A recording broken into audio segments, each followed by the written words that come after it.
Janasena BJP కలిసి ఎన్నికలకి వెళ్తున్నాయి అనేటువంటిది మరి ఒక చర్చ అయితే సాగుతూ ఉంది. మరి జనసేన తెలుగుదేశం కలిసి పోయే పరిస్థితి ఉంది. మీరేమో టెక్నికల్గా ఇక్కడ పొత్తులో ఉన్నారు, తెలంగాణలో ఇద్దరు కలిసి పోటీ చేశారు. మొత్తానికి అసలు కమలం పార్టీ పరిస్థితి ఏంది? కమలాన్ని ఇది వికసించిద్దా లేకపోతే వాడిపోయిద్దా? అందరికీ నమస్కారం అండి. సార్, ఇప్పుడు నేను కొన్ని బేసిక్ పాయింట్స్ చెప్పదలుచుకున్నాను. అంటే ఒక రాజకీయ పార్టీ మనుగడ ఎట్లా ఉంటది, రాజకీయ పార్టీ జర్నీ ఎలా ఉంటది అనేది మనం విశ్లేషించుకుంటే గతం నుంచి కూడా కొన్ని ప్రత్యేకమైన పరిస్థితులు ఉంటాయి సార్. అంటే ఇప్పుడు కేవలం రాష్ట్ర పార్టీలకే కాదు, కేంద్రంలో ప్రభావితం చూపించాలనుకునే పార్టీలకు కూడా ఒక థర్డ్ ఫ్రంట్ రావాలనుకునేటప్పుడు, అంటే రెండు బలమైన పార్టీలు బలంగా పాతుకుపోయి వాళ్ళు ప్రజల మధ్యన ఉన్నప్పుడు ఒక మూడో ప్రత్యామ్నాయం రావాలంటే ఎంత కష్టపడాలనేది మనం గడిచిన 40 సంవత్సరాలుగా అనేకమైనటువంటి ఎగ్జాంపుల్స్ ఉన్నాయి మనకి. కేంద్రంలో తీసుకుంటే భారతీయ జనతా పార్టీ ఆవిర్భావం దగ్గర నుంచి అప్పుడున్న పరిస్థితులు వేరు. అప్పుడు కాంగ్రెస్, కమ్యూనిస్టుల పార్టీలు ఉన్నప్పుడు ఈ మూడో ప్రత్యామ్నాయంగా వచ్చిన జనతా పార్టీ తర్వాత తదనంతరం బీజేపీగా మారి 2 ఎంపీ స్థానాల నుంచి ఈ రోజున 300 పైచిలకు ఎంపీ స్థానాలతో కేంద్ర ప్రభుత్వంలో అధికారంలోకి ఉన్న పరిస్థితుల దాకా ఎటువంటి పరిస్థితులు ఉన్నాయనేది రాష్ట్ర ప్రజలకి చాలా మందికి తెలుసండి. ఇక్కడ politics is a combination of so many things sir. అంటే ఒక రాజకీయ పార్టీ మూడో ప్రత్యామ్నాయంగా నిలదొక్కుకోవాలంటే ఎన్ని పరిస్థితులు ఉంటాయి, ఎన్ని కష్టతరమైన పరిస్థితులు ఉంటాయి. ఒక క్రౌడ్ పుల్లర్ అనేది అవసరం ఉంటది ఏ రాజకీయ పార్టీకైనా. కేంద్రంలో కాంగ్రెస్ పార్టీకి తీసుకుంటే ఫస్ట్ నుంచి కూడా గాంధీ ఫ్యామిలీ ఏదైతే ఉందో, ఇందిరాగాంధీ గారు కానీ, నెహ్రూ గారు కానీ, అంతకుముందు మహాత్మా గాంధీ గారు కానీ, వీళ్ళంతా కూడా కాంగ్రెస్ పార్టీకి ఒక బలమైన బీజాలు వేసుకుని వాళ్ళు నడుపుకుంటూ వచ్చారు. తదనంతరం భారతీయ జనతా పార్టీకి కూడా జయప్రకాష్ నారాయణ గారు, తర్వాత అద్వానీ గారు, వాజ్పేయి గారు, ఇలాంటి బలమైన నాయకులు ఉండి భారతీయ జనతా పార్టీని ఒక పరిస్థితికి తీసుకొచ్చేదాకా వాళ్ళందరూ కష్టపడ్డారు.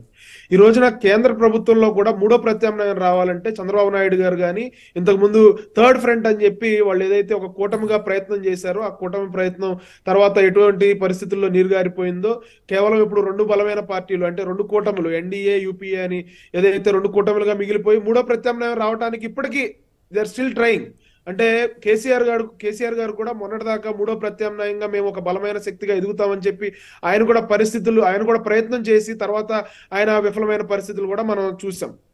అయితే ఒక రాష్ట్ర పార్టీ పరిస్థితులు ఎలా ఉంటాయంటే, అంటే సౌత్ ఇండియాకి వచ్చేస్తే మన సౌత్ ఇండియాలో ఉన్న 4 స్టేట్స్ అంటే తెలంగాణ, కేరళ, కర్ణాటక, తమిళనాడు, ఆంధ్రప్రదేశ్, ఈ 5 స్టేట్స్ ఏవైతే ఉన్నాయో ఇక్కడ లోకల్ పార్టీస్ కి చాలా బలమైన పరిస్థితులు ఉంటాయండి. అంటే తమిళనాడు, మన తెలంగాణ, ఆంధ్రప్రదేశ్ తీసుకుంటే మనకి ఇక్కడ కాంగ్రెస్, తెలుగుదేశం అంటే 45 సంవత్సరాల క్రితం ఏర్పడిన ఎన్టీఆర్ గారి నాయకత్వంలో ఏర్పడిన తెలుగుదేశం పార్టీకి ఎన్టీఆర్ గారు లాంటి ఒక బలమైన క్రౌడ్ పుల్లర్ ఉన్నారు. తదనంతరం ఆ రోజున రెండో ప్రత్యామ్నాయంగా కాంగ్రెస్ కి ప్రత్యామ్నాయంగా బీజేపీ అప్పటికి ఇంకా మన ఆంధ్రప్రదేశ్ లో అంత బలంగా పాతుకుపోలేదండి. తెలుగుదేశం పార్టీ ఎన్టీఆర్ గారి నాయకత్వంలో వాళ్ళు ఒక క్రౌడ్ పుల్లర్ గా ఉండి వాళ్ళు సంస్థాగతంగా డెవలప్ అయ్యి ఓవర్ ద ఇయర్స్ వాళ్ళు ఈ రోజున ఒక బలమైన శక్తిగా ఎదిగిన పరిస్థితి. ఈ క్రమంలో కాంగ్రెస్, తెలుగుదేశం ఉన్న పరిస్థితిలో మూడో ప్రత్యామ్నాయంగా ఇంకో ప్రజారాజ్యం పార్టీ అనే ఒక పార్టీ వచ్చినప్పుడు పార్టీకి ఎటువంటి పరిస్థితులు ఉన్నాయి అంటే, క్రౌడ్ పుల్లర్ గా చిరంజీవి గారు ఉన్నప్పటికీ, ఆర్థికంగా ఎంతో కొంత పరిపుష్టి ఉన్నప్పటికీ, అప్పటికున్న పరిస్థితుల్లో రాజకీయాల్లో నెగ్గుకు రావాలంటే మనకు పరిస్థితులు అనుకూలించాలి, కొంచెం ఓపిక అవసరం ఉంటది. తదనంతరం 2011-12 పరిస్థితుల్లో కాంగ్రెస్ పార్టీ నుంచి డిఫర్ అయ్యి జగన్మోహన్ రెడ్డి గారు ఒక కొత్త పార్టీ ఏర్పాటు చేసుకున్నప్పుడు జగన్మోహన్ రెడ్డి గారు కొత్తగా ఎవరిని లీడర్స్ క్రియేట్ చేయాలి. కాంగ్రెస్ పార్టీలో ఎవరైతే ఉన్నారో వాళ్లే ఈ పార్టీకి జంప్ కొట్టిన పరిస్థితి. ఈ రోజున వైఎస్ఆర్సీపీలో ఉన్న 80-90% క్యాడర్ కూడా కాంగ్రెస్ పార్టీలో ఉన్న పరిస్థితి. కాంగ్రెస్ పార్టీ నుంచి వచ్చిన వాళ్లే ఈ రోజున వైఎస్ఆర్సీపీ పార్టీలో కూడా ఉన్నారు. ఈ రోజున కాంగ్రెస్ పార్టీ పరిస్థితి ఏంటండి? ఆంధ్రప్రదేశ్ లో తీసుకుంటే అంటే వాళ్ళకు ఒక బలమైన క్రౌడ్ పుల్లర్ లాంటి నాయకుడు కేంద్రంలో ఉన్నా కూడా, అంటే గాంధీ ఫ్యామిలీ, సోనియా గాంధీ గారు కానీ, రాహుల్ గాంధీ గారు కానీ, ప్రియాంక గాంధీ గారు ఉన్నట్టు మన ఆంధ్రప్రదేశ్ లో ఆ క్రౌడ్ పుల్ చేసే పరిస్థితి లేదు. అలాగే మనం తమిళనాడు తీసుకుంటే డిఎంకే, ఏఐడిఎంకే అనే ఒక 2 బలమైన శక్తులు అక్కడ ఉన్నప్పుడు కరుణానిధి గారు కానీ, లేకపోతే ఆయనకి సముజ్జీవులైన ఎంజీఆర్ కానీ, వీళ్ళంతా కూడా క్రౌడ్ పుల్లింగ్ కేపబిలిటీ ఉన్నవాళ్ళు. తర్వాత జయలలిత గారు. ఈ పరిస్థితిలో బీజేపీ అక్కడికి రావాలంటే చాలా ఇబ్బంది పడుతున్న పరిస్థితి, అంటే ఒక థర్డ్ పార్టీ రావాలంటే ఇబ్బంది పడుతున్న పరిస్థితి. అదే విధంగా కేరళ కూడా తీసుకుంటే మనకు కమ్యూనిస్టులు, కాంగ్రెస్లు చాలా బలంగా ఉంటారు. అక్కడ కూడా ఒక థర్డ్ పార్టీని తీసుకురావాలంటే చాలా బలమైన పరిస్థితులు ఉంటాయి, అంటే చాలా విభిన్న కఠినమైన పరిస్థితులను ఎదుర్కొని రావాలి. ఈ లోపు మీడియా ఒక రకమైన ప్రచారం చేస్తుంది, లేకపోతే నాయకులు జారిపోవటం కానీ, కార్యకర్తలు నిర్వీర్యం అయిపోవటం కానీ, బీజేపీకి కూడా 99 అంతకుముందు పరిస్థితుల్లో కూడా ఒక బలమైన నాయకత్వం ఏర్పడుతున్న పరిస్థితుల్లో 2004లో ఓకే నిలదొక్కుంటారు అనుకునే పరిస్థితులకు వచ్చేసరికి గవర్నమెంట్ మారిపోయింది, కేంద్రంలో మారిపోయింది, ఇక్కడ రాష్ట్రంలో కూడా తెలుగుదేశం పార్టీ మారిపోయి కాంగ్రెస్ రావటం జరిగింది.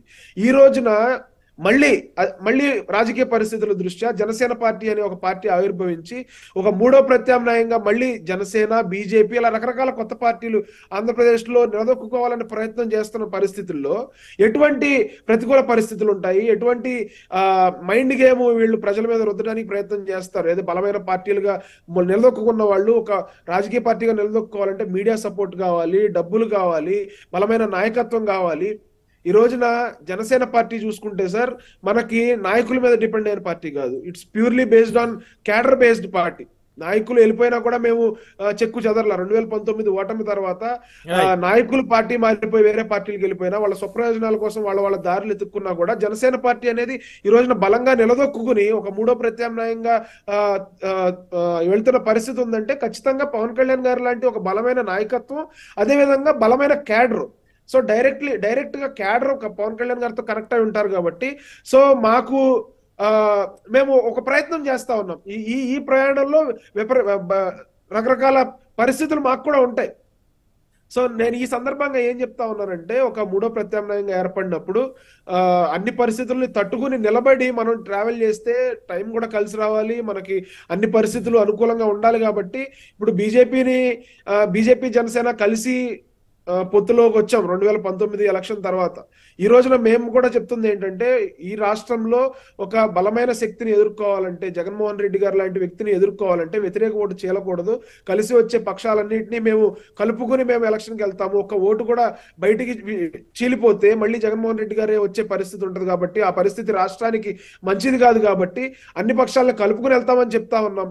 కేంద్రంలో నరేంద్ర మోదీ గారు లాంటి బలమైన నాయకత్వం ఉంది. ఇక్కడ కేంద్ర పార్టీలకు ఉన్న పరిస్థితి ఏంటంటే అండి, ప్రతిదానికి కేంద్రానికి వెళ్ళి వాళ్ళు డెసిషన్స్ తీసుకుని రావాల్సిన పరిస్థితి ఉంటుంది. ఈ రోజున రాష్ట్రంలో పరిస్థితులను బట్టి మేము మా మూవ్మెంట్స్ అన్ని పవన్ కళ్యాణ్ గారు ఇక్కడ లోకల్లో తీసేసుకోవచ్చు, కానీ బీజేపీకి అటువంటి పరిస్థితి కాదు. వాళ్ళు బలమైన నాయకత్వం ఇక్కడ ఏర్పాటు చేసుకుంటే వాళ్ళు పైన కేంద్రంతో వాళ్ళకి సత్సంబంధాలు ఉన్నప్పుడు, వాళ్ళకి ఆ రేపో ఉన్నప్పుడు ఆ డెసిషన్ మేకింగ్ అనేది ఈజీగా ఉంటుంది. ఇక్కడ రాష్ట్రంలో ఉన్న పరిస్థితులు కూడా కేంద్రానికి వివరించాల్సిన అవసరం ఎంతైనా ఉంటుంది. బీజేపీ నాయకులకు కూడా వాళ్ళకొక అభిప్రాయం ఉండొచ్చు, కేంద్రానికి ఒక ఎజెండా ఉండొచ్చు.